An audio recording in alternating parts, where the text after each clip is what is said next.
दोस्तों आज हम बात करेंगे इतिहास में हुई ऐसी 10 चोरियों के बारे में जिन्हें देखकर आप भी बोलोगे लगता है चोरों को चोरी करने की क्वालिटी गॉड गिफ्टेड मिली है।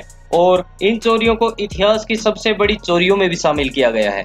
एंटवर्म डायमंड यीस्ट। एक बार एक डायमंड शॉप से बहुत से डायमंडों की चोरी की गई। उन वर्कर्स का कहना था कि चोरी होने से 2 साल पहले उन्होंने एक आदमी को शॉप के ऊपर एक कमरा दिया था, जिसके बाद उसे बिल्डिंग में आने जाने के लिए एक कार्ड भी दिया।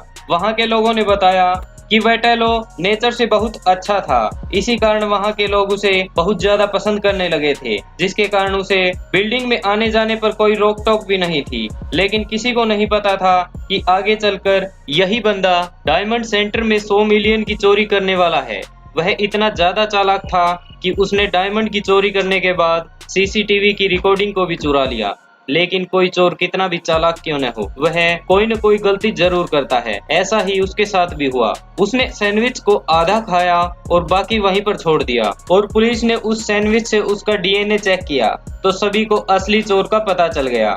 तब उसे 10 साल की सजा मिली और उसने अपने साथियों का नाम भी नहीं बताया, और कोई डायमंड भी पुलिस को उसके पास से नहीं मिला। The French vacuum gang. इस गैंग को वैक्यूम गैंग कहा जाता है क्योंकि फ्रांस की एक सुपरमार्केट में जब लॉकर में काफी सारे पैसे इकट्ठे हो जाते थे तो वे उन्हें लिफाफे में डालकर एक पाइप में छोड़ देते थे जो नीचे लॉकर से जुड़ी हुई थी। इस चीज को 4 दोस्त देख लेते हैं और उस लॉकर से ठीक पहले ड्रिलिंग करके एक छेद कर देते हैं। अगली बार जब पैसे आते हैं तो वो उसे वैक्यूम क्लीनर के साथ खींच लेते हैं। वह हर रोज 2 से 3 पैसों से भरे लिफाफे खींच लेते थे, जिससे उन्होंने साल भर में 6 लाख के आसपास पैसे निकाल लिए। लेकिन यह गैंग कभी पकड़ी नहीं गई क्योंकि सीसीटीवी कैमरे में भी मंकी कैप पहन रखी थी।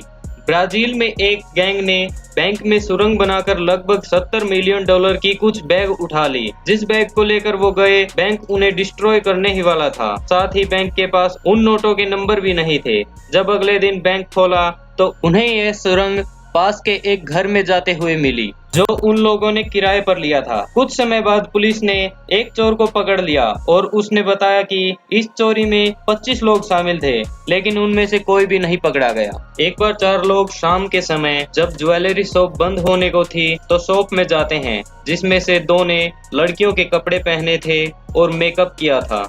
जैसे ही वो शॉप में घुसते हैं, उनमें से एक के हाथ में गन और एक के हाथ में हैंड ग्रेनेड था, जिसके बल पर उन्होंने सिर्फ 15 मिनट में 500 मिलियन के डायमंड और ज्वेलरी की चोरी कर ली।